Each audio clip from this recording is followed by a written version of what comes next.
Welcome to the Bullpen.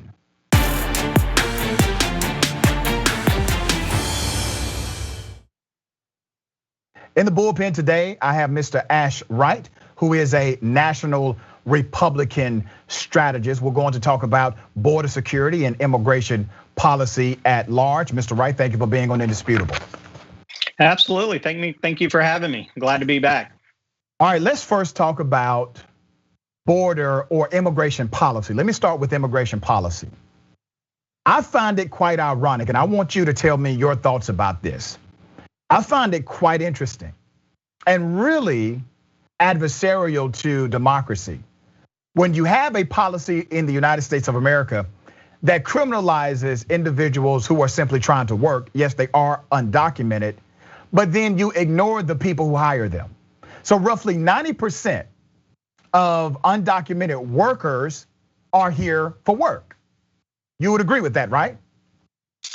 Right. I think most of them, that's their goal. That when they come over, they want to ultimately work and try to contribute to society.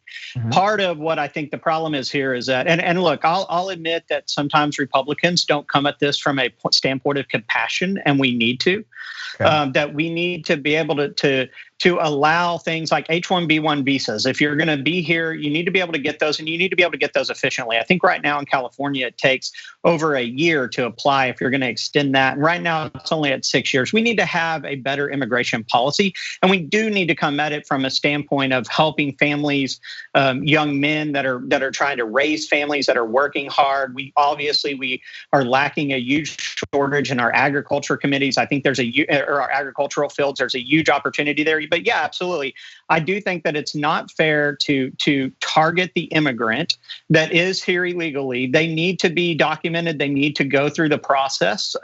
But it also isn't fair to ignore the workers that are hiring them. And they should have to pay penalties just like everyone else for the crimes that they commit when hiring undocumented workers. But see, let me show you what you just did, Ash. You made a distinction that makes a difference and is really rooted in hypocrisy. You see the way you dealt with the companies that hire them? You said they need to pay a penalty. They need to pay a fine. You don't say that about the brown folks who are trying to simply work and make a living, even though the same federal statute that says it is against federal law to work undocumented in the United States of America, the subsection to that statute also said it is illegal for the company to hire them. So why should one receive a criminal penalty, and in your narrative, the company who attracted them, who pays them, who hired them, who signed off on them, why should they then receive a civil penalty only? Right. Well, I mean, frankly, because when you come into the country illegally, you're breaking a federal law. Most times when you hire illegal immigrants and you're not paying their taxes, you're typically breaking a state law. And so there are different penalties for different laws that are broken in the US. And there are times when certain penalties need to have more stricter punishment. If a person is trying to run their business and they can't find labor and they go out and hire an illegal immigrant, both parties are benefiting from that. And it's what I'm advocating is I'm not advocating for the arrest of the migrant or the illegal immigrant. I'm saying that they should be given an opportunity to apply for immigration status, to come forth, be brought out from the darkness, repay taxes at the same taxes that I want the company to also repay for. But I'm not advocating for them to be arrested. If they're in the country and they're contributing to society, they have a job, they're supporting their family, they're sending their kids to school, they're keeping their kids out of the foster care system, et cetera, everything else. And I don't think there should be a criminal penalty. I think there should be a financial penalty because I think everyone, just like me, just like you, needs to pay their fair share of wages for the government to operate, especially when they're using some of our benefits like roads, et cetera. But I'm not advocating for a criminal penalty. I'm advocating for a financial penalty against the business owner and the illegal immigrant. Okay. In this situation. Gotcha. You said some things that I can actually agree with. I do think that there's unfair treatment as it relates to how companies are able to get away with a civil penalty and individuals who are simply trying to make a better life for themselves and their children are treated by the criminal justice system. But I want to correct you on one factual point. The federal law, and I'm going to read the federal law to you because it's not about if they're paying taxes federally or state, and it is not an issue of state law versus federal law. If you look up US Code 8, subsection 1324A, this is the unlawful employment section. And it says, and I quote, "It is unlawful for a person or entity, meaning a company, to hire or recruit or refer for a fee for employment in the United States an alien, knowing the alien is unauthorized with respect to such employment." This has to do with not only the action of hiring them, this has to do with the action of recruiting them. And the question is, if companies have always been in violation, brother, of Section 8, subsection 1324A, if they have always been in violation of that federal code, why is it that when we see 600 undocumented hard workers being arrested at a factory, why don't we see the hiring manager being arrested? Why don't we see the CEO being arrested? Why don't we see the HR director being arrested? Why don't we see the recruitment director being arrested? Explain the reason. You know the reason, you just don't want to say it. But I'm challenging you, brother. Tell us why there's such a difference. Well, look, the difference is because the difference is because they and their company is paying some form of taxes. It may not be on those 600 workers.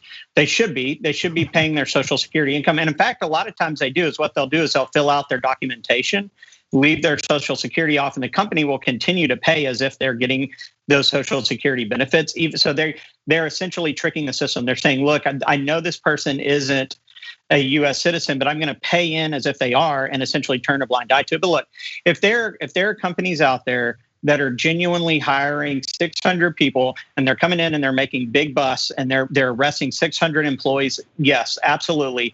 The owners and the managers that know that it's going on should face the same criminal offenses. They should be arrested just like everybody else. I'm not advocating that the business owner, just because he owns a business and he is, what I think you're wanting me to say is like he's contributing more to society. But I'm saying, look, if he is doing that and he is criminally and against the law, then yeah, arrest that guy every day. Yeah, so here's the reason why, and you actually proved my point, because you're right. They're not only violating the federal law of the recruitment and hiring aspect of that statute, they're also engaging in tax evasion. That's what that is when they refuse to pay the proper taxes based on the individuals who work at the company. But the reason, brother, is because these companies or the CEOs, they have influence. They have influence with politicians. They have influence with heads of state. They have influence with the president. They have influence with them. You can't forget that the guy who was president inside of your party, Donald Trump, he hired undocumented workers as well. And it was a big deal during the first time he ran for president. But somehow you all conveniently forgot that. He definitely did when he started to attack undocumented workers in the United States, even though he himself, through his own company, hired undocumented workers as well. Right. I mean, look, yeah, Donald Trump hired illegal immigrants, but this isn't a problem that has existed just during the Donald Trump years. Mm-hmm. I mean, this is a problem that's been a problem for decades, going back to George H.W. Bush, to Barack Obama, George W. Bush. I mean, this isn't an administration issue where we can just pick and choose certain years in the US. I mean, business owners have been getting away with this. Agricultural business owners and farmers have been getting away with this for years. And I'm not, what I'm advocating is, I'm not advocating for it to be okay for Republicans to do this. But what I'm saying is there has to be a fair law, right? So when we say, look, if you're a DACA recipient, then you get all these extra years and you get all these opportunities to be in the US versus someone that's trying to apply from a country that's not in South America and come over on a H-1 visa, et cetera. Like, there needs to be a level playing field for the business owner, and he should face the same consequences. But there also needs to be a level business owner, a level playing field for people that are outside the US trying to get in versus just trying to service people that are already in the US. You know what country is the #1 violator of overstayed visas in the United States, which is also against federal law? I believe, is it Honduras? It's Canada. Canada. the reason why I bring that to your attention is because have you ever heard a politician say, we need to crack down on Canadians in the United States? Never have. Never have, and you never will. You never will, but do the research and you will find that they are the #1 violators of overstaying their visas in the United States of America. But you have never heard a social narrative, a media narrative, or a political narrative adversarial to Canadians. But I promise you, if the #1 violators would have been a black or brown country, that will be front and center in the political debate that we have nationally in this country.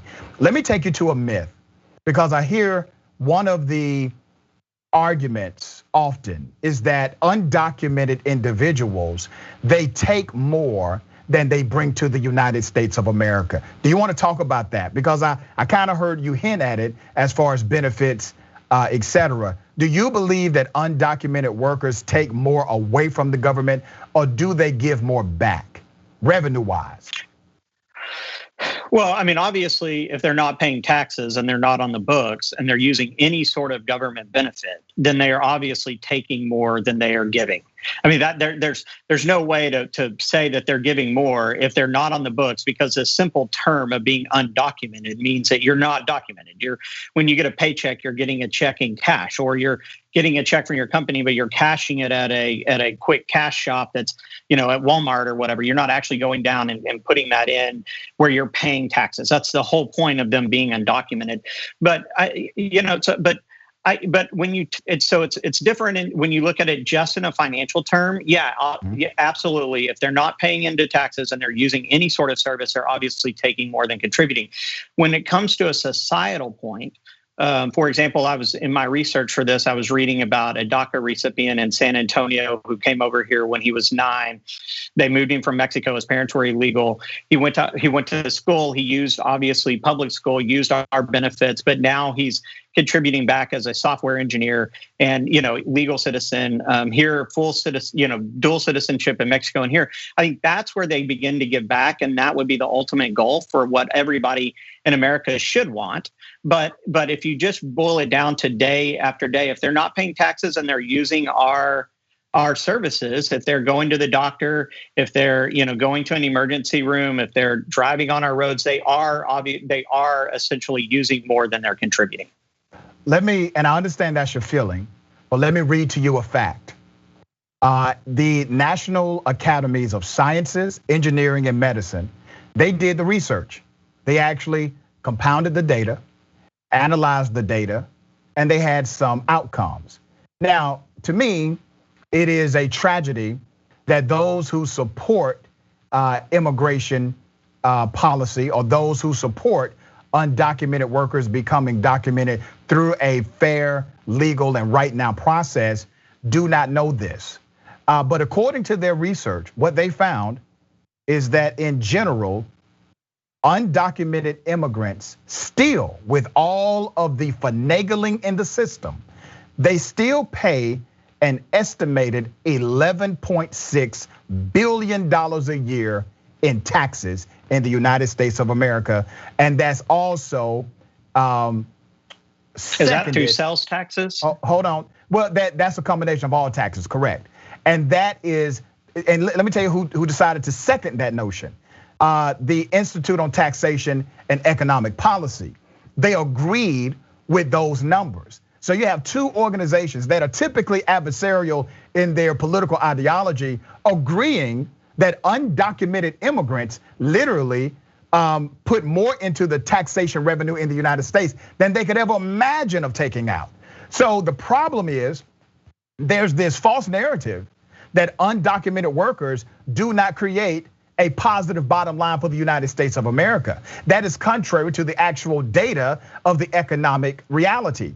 They create more revenue than they could ever take out. Why do you think the narrative is contrary to the truth? What makes you think they could? How much do they take out? I mean, did they study that? I mean, it seems interesting to me that you say more than they ever could take out. But what's that hard number? If we know the hard number they put in, yes, sir. They take out roughly $6 billion a year. And that's based on, is that based on when they go to a medical clinic and they receive medical with no care? How do they document how much an undocumented person is using in our system, right? My point is being is like if you go to the doctor's office and you're undocumented and you get free healthcare and it's not documented because they are documented, how do they know how much they're actually using? According to the data, they analyzed various social safety nets, including hospitals, clinics, welfare. They also looked at various programs in K through 12 education and other programs that typically are considered benefits from the government. So that's their analysis tool. I mean, look, I'd have to look into the study. I find it hard to believe that we can pinpoint exactly how much undocumented workers are contributing financially. Ash, listen, brother. How many undocumented people are in the United States? Let me ask you that question before I make this point. Look, I'm from Texas, so I can talk to you specifically about Texas. There are 1.7 million people that we believe undocumented. How do you know that? That we know about. How do you know that? I mean, a lot of research, but look, the number's probably the same. Basically, right. The same data that you use to make your point is rooted in an undocumented class of individuals, which means your data is not going to be pinpoint accurate. Right, it can't be right. And you're okay with and you're okay with representing the number of undocumented workers based on similar science that the Economic Institute and other entities have to use, but you want to question their data without challenging your own. It doesn't make sense to me. Either you accept the fact that it's not going to be pinpoint accurate, and we have these general numbers that say one thing overwhelmingly. And here's what it says: undocumented workers put more into the economy of America than they take out. So let's start there because that's obvious in the data. Yeah, I mean, look, that's very difficult for me to believe. I would have to read that study. I find it very difficult to believe that we are able to pinpoint how much undocumented workers are bringing in and putting into our system. I'm not saying it's right or wrong. What I'm saying is I find it hard to believe, and I would need to read the study. I also am not saying there are exactly 1.7 million illegal immigrants in the state of Texas. I personally feel like there are probably a lot more than that. Those are just the ones that we know. And a lot of that is determined based on arrests, right? So we know that they make 3,500 arrests every day at the Texas border of illegal immigrants trying to cross. And so that is what they do is they multiply that out and they do studies, but none of this is an exact science because obviously we don't know. And frankly, we never will be able to know what they are. Once their students are enrolled like in a DACA program, things like that, we can actually study and know those and be able to work with it. But all of this, none of this is an exact science. Let me ask you this question. I only have a few minutes before the end of the program. I believe that in order to make this work, you must have an amnesty program for those who are already in this country. If you don't start with that, you're never going to get a solution because one, you don't know where they are. You don't know how many actually are here, and you're not going to have the manpower nor the political covering as long as I'm here to round up undocumented, hardworking human beings. If you're not starting with the conversation of direct amnesty, you're just talking malarkey. Do you agree with me on that? I believe you got to start with two pillars. You got to start with border security. You got to stop allowing illegal immigrants to come in. And then you have to provide some sort of path to citizenship for people that are currently here. What we can't do is allow a path to citizenship for people that are here and continue to incentivize people for crossing our borders illegally. And look, there are a lot of steps that need to be taken in this process of allowing a path to citizenship. Okay, and I made some notes for you. We need to extend, as I mentioned, the H-1B1 visa. So a 6-year process is not long enough. I hope that Congress. Okay, looks like he froze. Let's try to get him back. Do we have him back yet? I wanted to hear his list. I wanted to hear his plan. We're at the end of the show. I definitely understand the point you were trying to make. I hope we can get you back on very soon. Sorry that we had a technical issue.